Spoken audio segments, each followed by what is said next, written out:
don't know that. But anyway. Alright, good morning, Earth. This is Adam Sturch broadcasting from the Mushroom Mansion Taos, New Mexico, working on oil painting paper ghosts. Yesterday, I got the first layer of, what would we call these here? They're sort of like syntactical shape patterns. They, you know, have expression and meaning, but no translatable or, you know, relatable content. So I kind of like them. They're interesting. And I've played with those in a few other paintings recently, and this is the first time I've had them sort of streaming out as a language of these entities. But each layer, the idea is that each layer will overlap the other, or some layers will overlap each other. So, but the next layer here is going to be coming around and be in different colors. And the next layer here is going to be coming around like that. And this one is going to be coming around like this. This one like this. This one, next one is going to be a light purple. This one over here, I believe a light green. And this one over here, light yellow.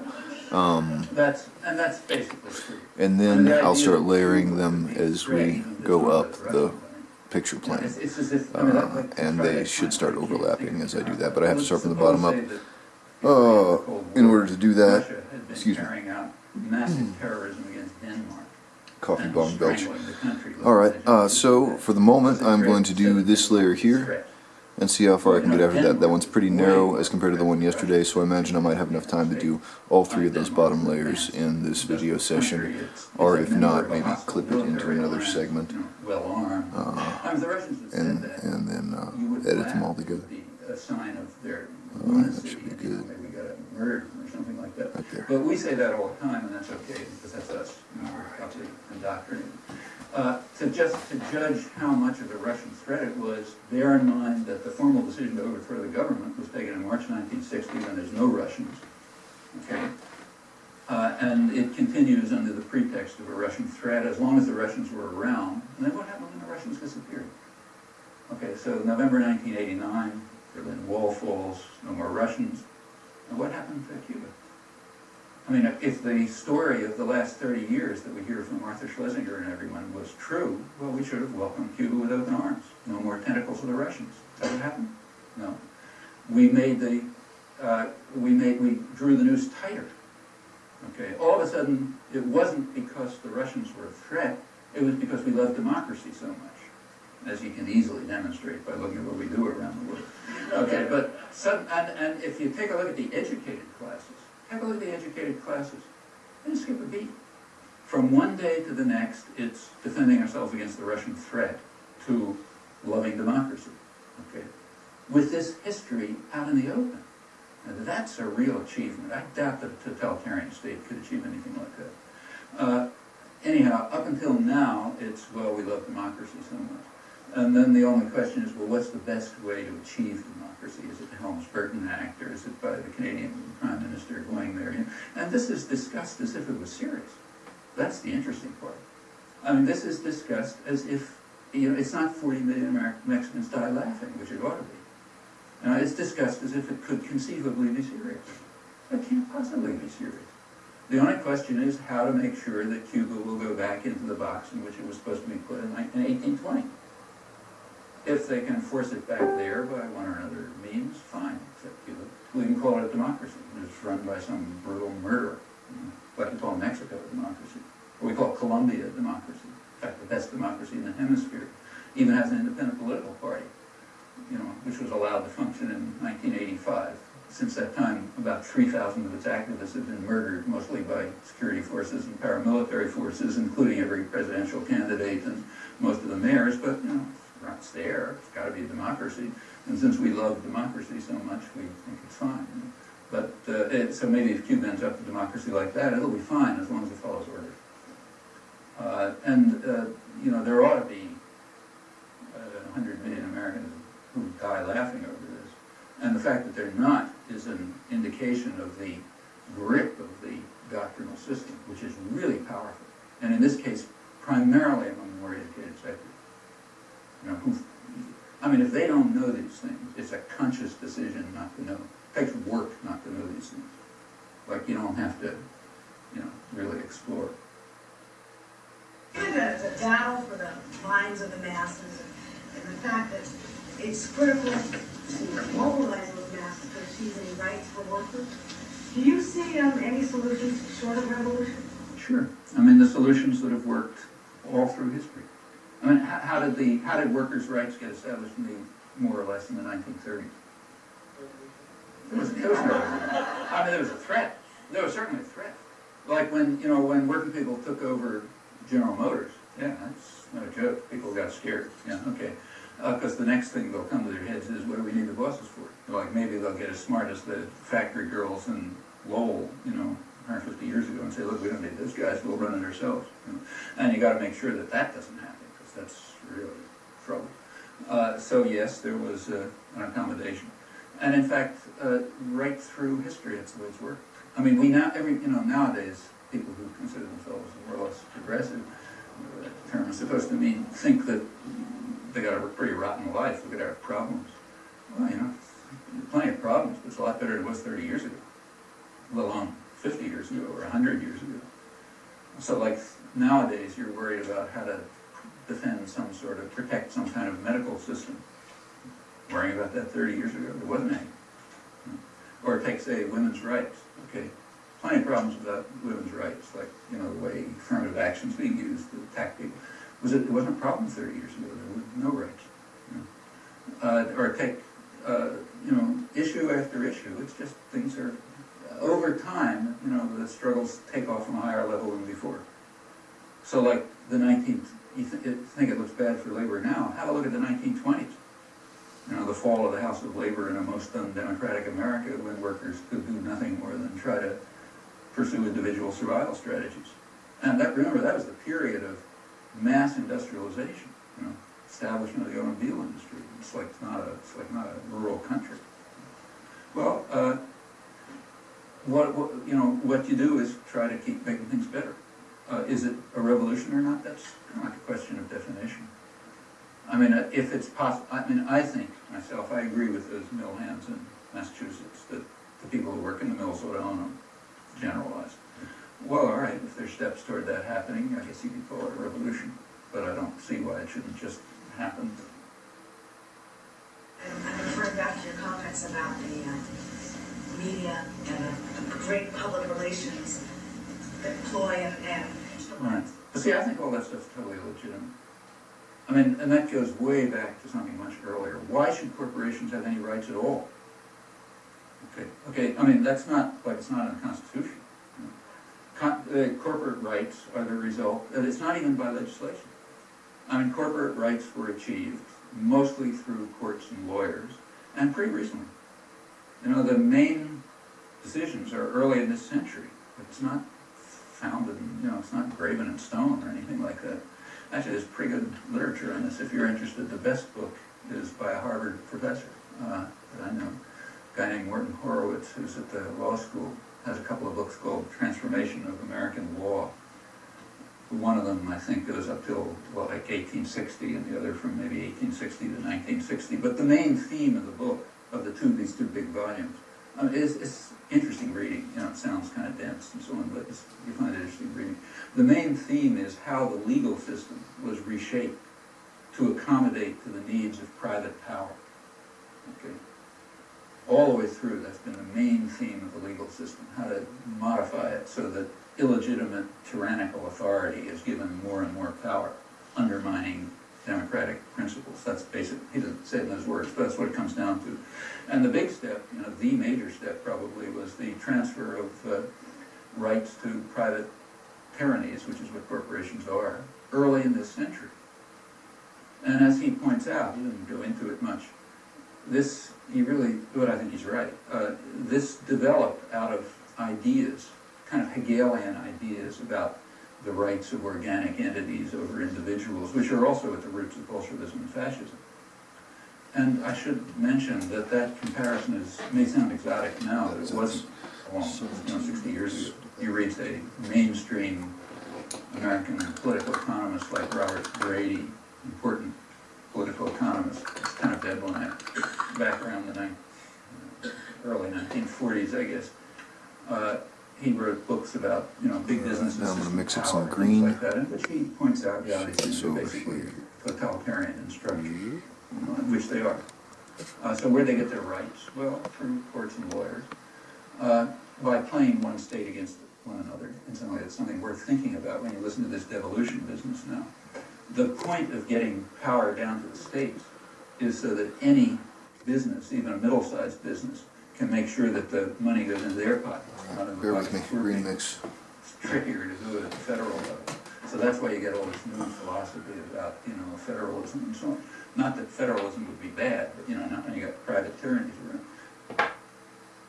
This establishment of private corporate power is a dramatic example of that. Back, I forget exactly what year, but like early in this century, maybe around 1905 or something, the state of New Jersey figured it could make a killing by getting the big corporations to move from New York, where they always were, over to New Jersey, simply by giving them a lot of gifts. It's kind of like when Alabama gets investment from Germany. Sort of the taxpayers pay for it, but somebody makes a killing. And that's exactly what they did. So New Jersey gave corporations all sorts of gifts, essentially, to move across the river. And that's why you have so many things called, Standard Oil of New Jersey and that sort of thing. Yeah, because they moved across the river so they could be incorporated there. And it's a lot cheaper for the big power because the taxpayers of New Jersey paid them. Delaware was another case. Well, of course, New York had to accommodate, because everybody's moving across the river. That's the new federalism back at the early part of this century. So that's, and by such a mechanism, public funds did end up in big, deep private pockets, and corporations gradually got rights that they, that are This the right consistency. Those rights can be taken away very simply, without a revolution. In fact, every corporation has a state charter. And they're supposed to be there for some public good, Make a nice bright Well, like it was true maybe 200 years ago. Like 200 years ago, we could establish a corporation that would build a bridge across the Charles River or something. Okay, that's what a corporation was supposed to be. It's changed a bit over the years.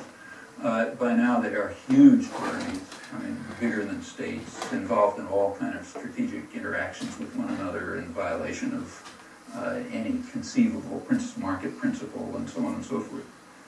There's no reason why they should exist, I don't think. And the media is just part of it.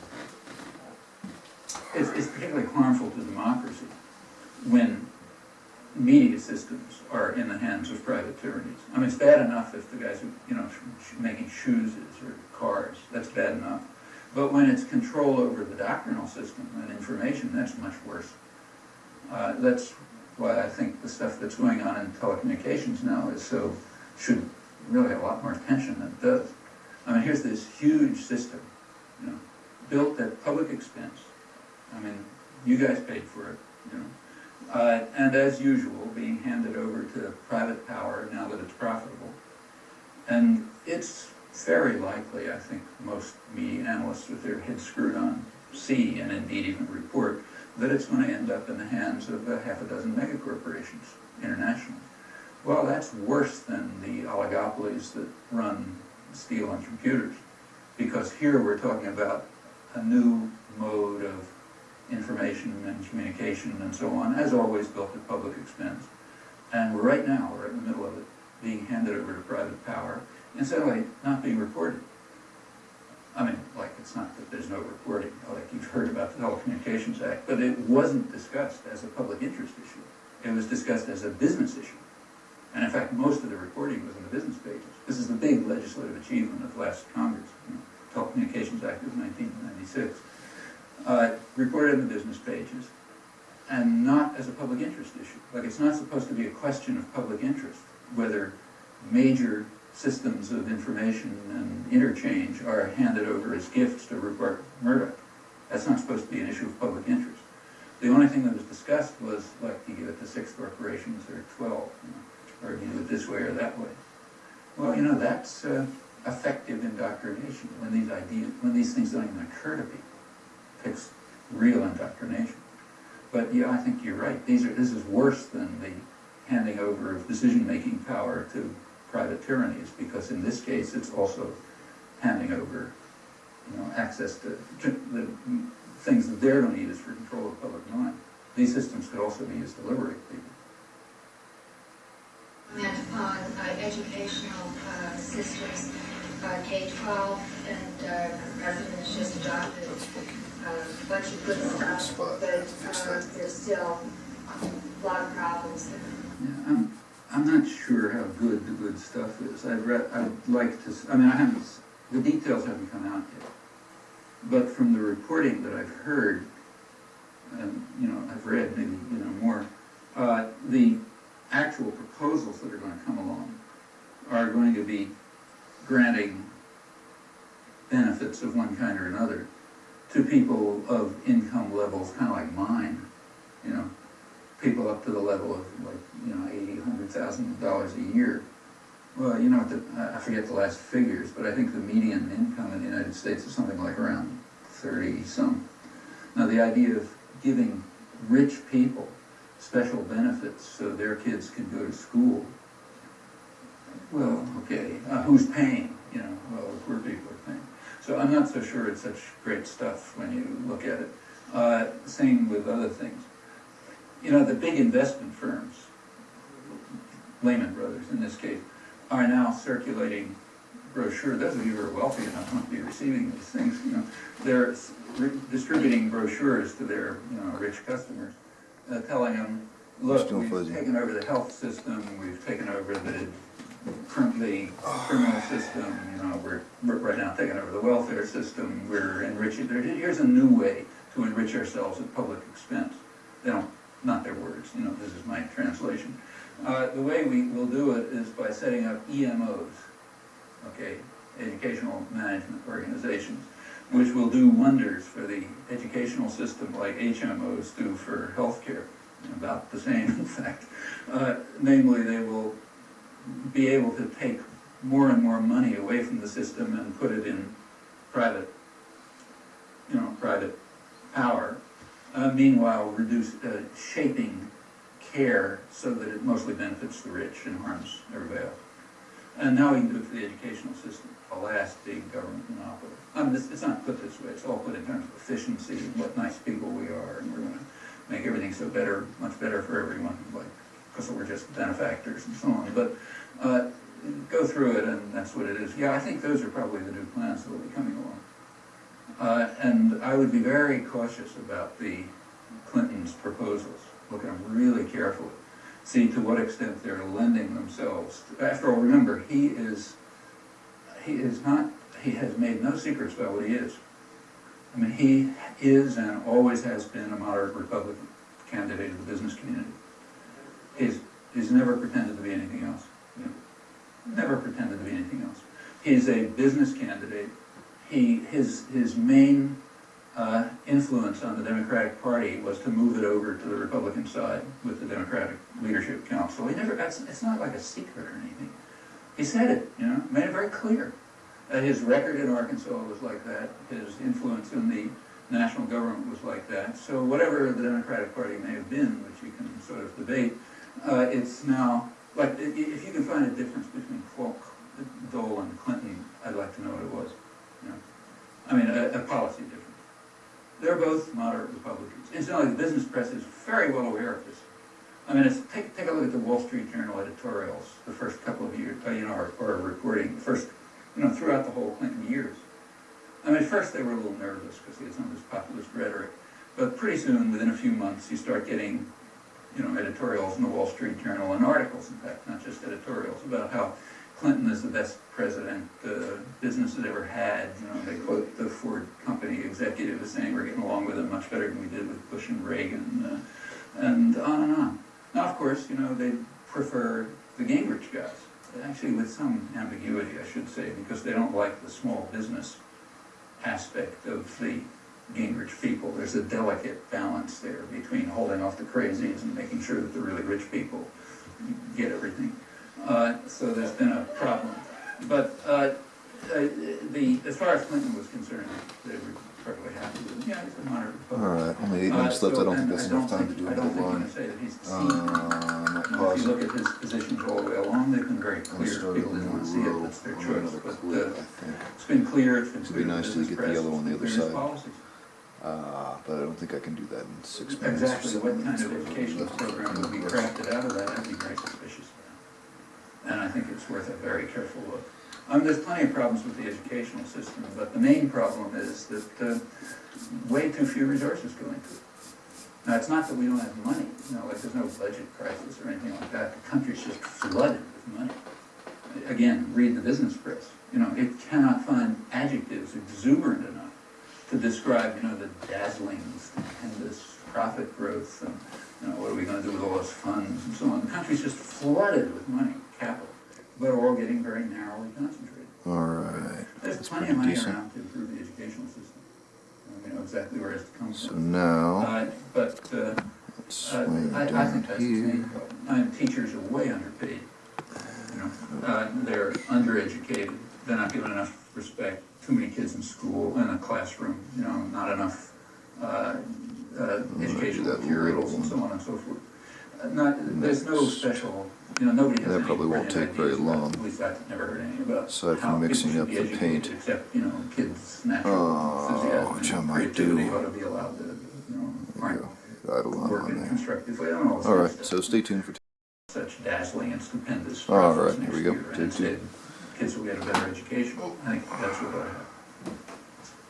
Yeah, but what I'm worried about is that the system is moving towards the kind of privatization which just imposes costs on the public. Remember, all this privatization you hear about, it's supposed to be very efficient. And by some measure, by some ludicrous measure, it probably is efficient. And part of the reason why it's efficient is you don't count the costs. Okay? So like if you suppose they're talking about privatizing the MTA or the public transportation thing. All right.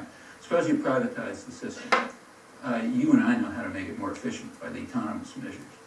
You throw out union workers and you get temps for half the price. And if there's an accident because they never had any training, well, it's just people who are getting killed. You don't measure that.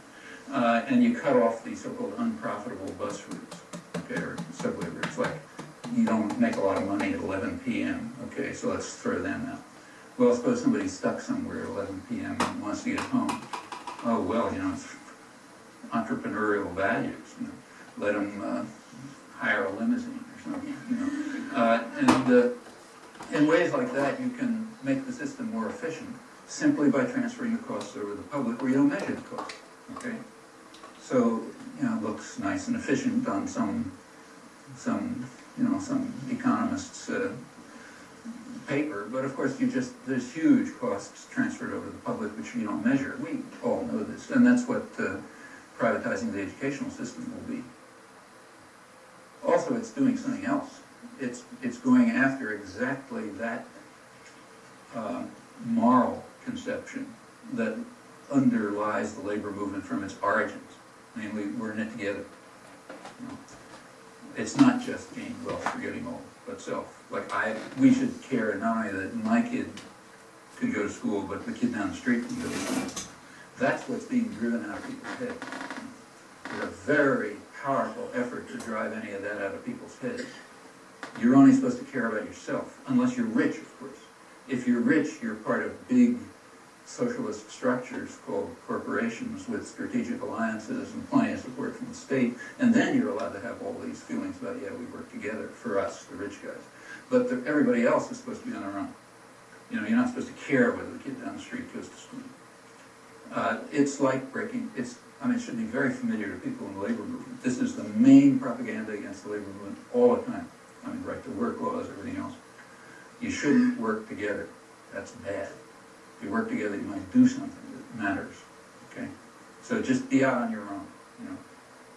And if you can get a voucher, so maybe your kid can go to school, forget about everything else. Look, this is very much a business-run society. About the last figures I saw, about $1 out of $6 in the whole economy is spent on marketing. It's an extremely inefficient use of funds, of course. Marketing doesn't produce any public goods, but marketing is a form of manipulation of the seat. It's an effort to create artificial wants, you know, to put people, to control the way people look and think about things. A lot of that marketing is straight propaganda, advertising.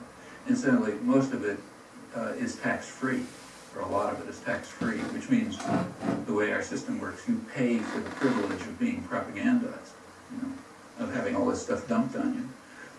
Those are not small figures. That's like $1 trillion a year in 1992, something on that order. And yes, these when you've got that much of a commitment to controlling minds and manipulating desires and so on, and doing all the things they talk about in the public relations literature, I'm not making it up, you can read it too, and the social science literature, because this is also standard academic thought too. Well, you know, when you've got those stakes, you're going to work on it hard, and it's going to be hard to fight against. That's what makes organizing tough. It's not just, you know, well, you know way better than me, and I'm not going to talk about it, but you have to break through a lot of psychic resistance.